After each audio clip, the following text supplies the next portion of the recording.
Welcome. We've got quite a stack of sources here today, all focused on one big thing, figuring out what it really takes to help kids lead active, healthy lives. We're diving into the blueprint for raising stronger kids. That's right. And this material is incredibly thorough. I mean, it covers the basics of exercise, the seriousness of childhood obesity, specific activity ideas, screen time, even down to detailed nutrition. It's a really holistic picture. Yeah, and our mission here is to boil all this information down for you. We want you to walk away with some real actionable insights, not just a pile of recommendations. Okay, so let's unpack this, starting at the very beginning. Movement. Sources are clear, strong kids, that takes effort, good habits. It's not just about genes. And right off the bat, we have to tackle a big myth, one that holds a lot of parents back. This fear that exercise, especially certain kinds, might actually hurt a child's growth. Oh yeah, like weightlifting. Exactly. The sources specifically address introducing exercise like cardio and strength training, what people often just call weightlifting, and they push back hard against the idea that it's somehow damaging. Which is interesting because, you talk to older generations and there was this absolute certainty that lifting weights would stunt your growth, Yeah. like damage the growth plates or something. That was just accepted wisdom. It absolutely was. But the research cited here, it paints a completely different picture. There are studies that looked at strength training in kids, both before and during adolescence, and they found a definite, measurable increase in strength. Okay. And here's the key part. They confirmed this happens without messing with their linear growth, not in the short term, not in the long term. So we're not talking about like toddlers with tiny pig dumbbells. Yeah. This is structured activity. Structured, yes. And not only does it not stunt physical growth, this kind of proper, vigorous exercise actually improves how the brain talks to the muscles, that neuromuscular connection. It makes movement more efficient, helps the body burn through excess calories or process foods quicker. So it's a massive green light from the research for getting kids into active, structured play. Right. That really sets the stage for why the effort is needed. But why is this effort maybe more critical now than, say, a few decades ago? That brings us to the really alarming stuff in the sources about childhood obesity. This is the core why behind this whole deep dive, isn't it? Childhood obesity. It's not just affecting a small number anymore. The sources describe it as a common condition, a genuinely alarming health trend globally. And what really struck me was how the perspective on this has shifted over time. I mean, you mentioned older generations. My parents' generation often thought a little extra weight on a kid was, I don't know, healthy or just cute. Exactly. The sources talk about that shift Yeah. decades back, being maybe 20% over a child's ideal weight, often considered acceptable, even normal. Now, research says that percentage is just not acceptable. The risks are too high. And those risks, those consequences, they hit on two fronts, don't they?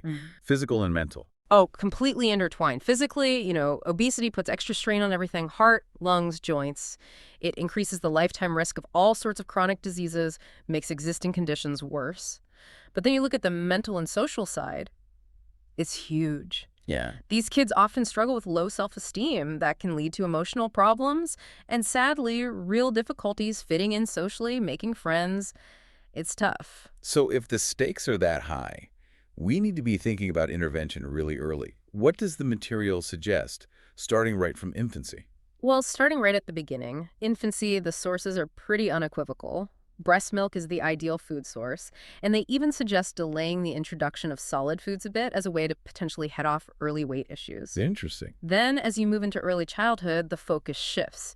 It's about encouraging healthier snacks, less processed stuff, and really maximizing time spent playing outdoors, moving their bodies, activities that involve moving all their limbs, not just sitting still. Minimizing that stationary time is key. That lays the foundation perfectly. Okay, but here's where it gets, I think, really interesting. We're moving beyond just go play outside. What's the actual prescription for activity we should be aiming for? The prescription they give is pretty clear. Kids need about an hour a day, at least, of physical activity. But importantly, it can't just be like a leisurely walk. It needs to be vigorous enough to really help build strong bones and muscles. Okay, so what does vigorous look like in practice? Like, what are some examples parents could actually use? Well, think about things like push-ups, sit-ups using their own body weight. Jumping rope is great. Or structured aerobic activities, things that genuinely get the heart rate up and require coordination. Like tag or sports. Exactly. Any outdoor game where they're running, jumping, changing direction constantly, you know, active team sports, tag, that kind of thing. This consistent effort combined with the right food, that's really presented as the best defense against illness. And the mental side of this, the boost from physical activity, that seems almost like the most compelling argument in the sources. Yeah. We're not just building bodies, we're building better brains too. Absolutely. The studies show kids who are consistently active just have sharper mental capabilities. It's linked to the endorphins released during exercise, those natural mood boosters. It makes kids feel happier, more focused, calmer overall. It's almost like prescribing movement for baseline mood regulation. Better mood, better focus. Mm. And I noticed the sources also mentioned sleep. That's right. Active lifestyles lead to better, deeper sleep. And when a kid sleeps well, they're naturally more refreshed, more alert during the day. That directly helps with school, with social interactions, everything. And self-esteem too. Definitely. Physically active kids tend to have significantly higher self-esteem. And that confidence must spill over into how they interact with others. It absolutely does. It gives them the confidence to try new things, tackle challenges without so much hesitation. That higher self-esteem, feeling more comfortable in their own skin, it actually makes them less likely to be targeted by bullies or feel like an outcast. It's a massive social advantage. That social piece connects really well to the next big environmental factor the sources dive into, screens. Chapter 4 is about shutting off the TV and video games. We all know it's a struggle, but why did the sources say controlling screen access is so fundamentally important for development?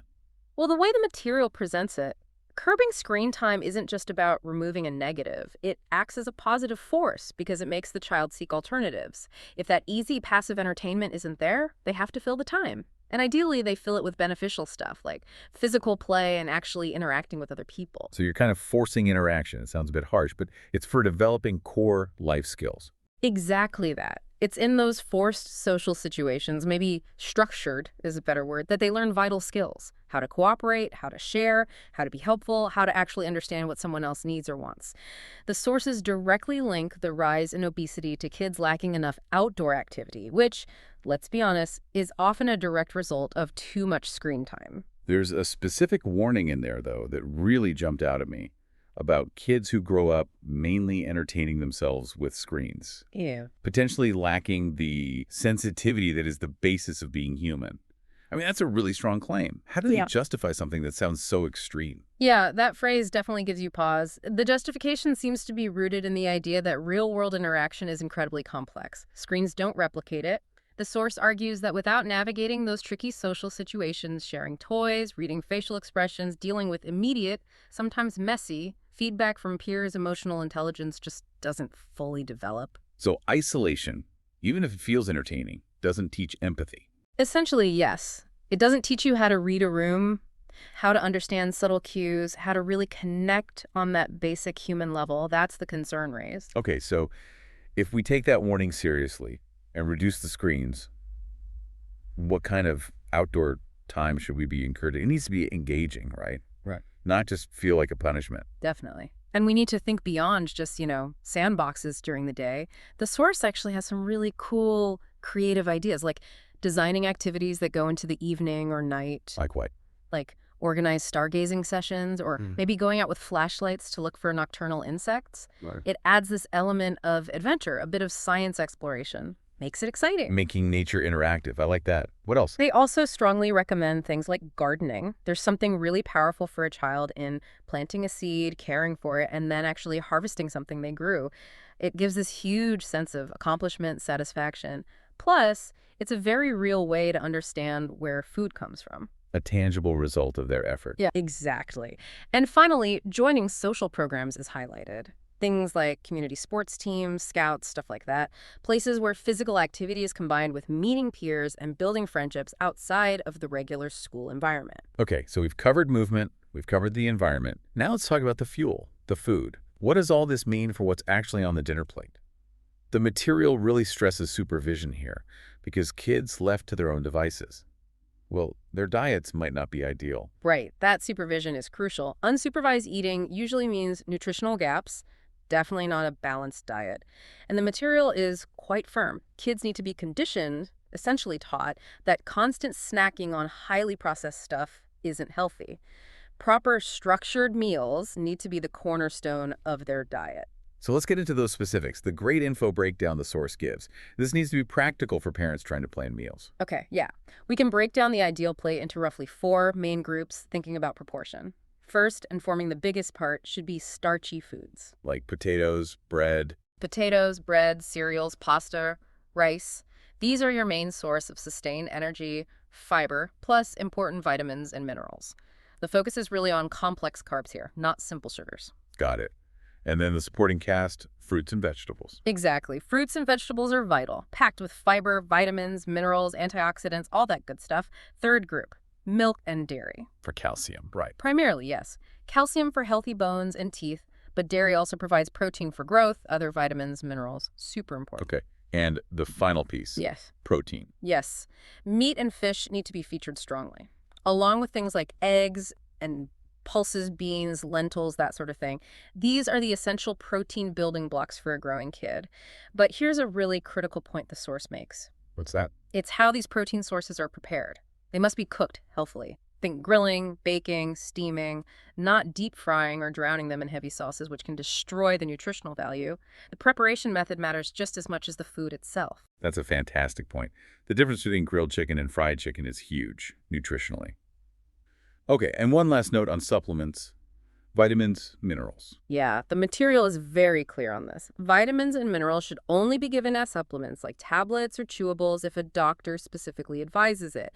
You really need that medical oversight before adding extra supplements to a child's diet. Don't just self-prescribe. Right, so bringing this all together, the picture is truly holistic, isn't it? Mm-hmm. Proper growth isn't just about one thing. It's this combination of good nutrition, the right amount of calories, consistent, vigorous exercise, all taught and encouraged from a really young age. Absolutely. And if we connect this back to the big picture for you, the listener, the sources really emphasize that kids who grow up with these foundations, active, well-nourished, they just function better across the board. Psychologically, physically, they tend to perform better in whatever they do compared to the average kid.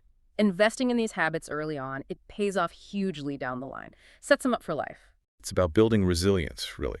Okay, so given everything we've discussed, especially that concerning point about screens potentially hindering the development of basic human sensitivity, here's a final thought for you to mull over. What specific team-based activity do you think is most effective at truly teaching cooperation and understanding others' needs? Going beyond just kids playing near each other, but actually needing to rely on each other. That's a really interesting question to ponder. What fosters genuine interdependence? Definitely something to think about. Well, thank you for joining us for this deep dive into building stronger kids. We'll catch you next time.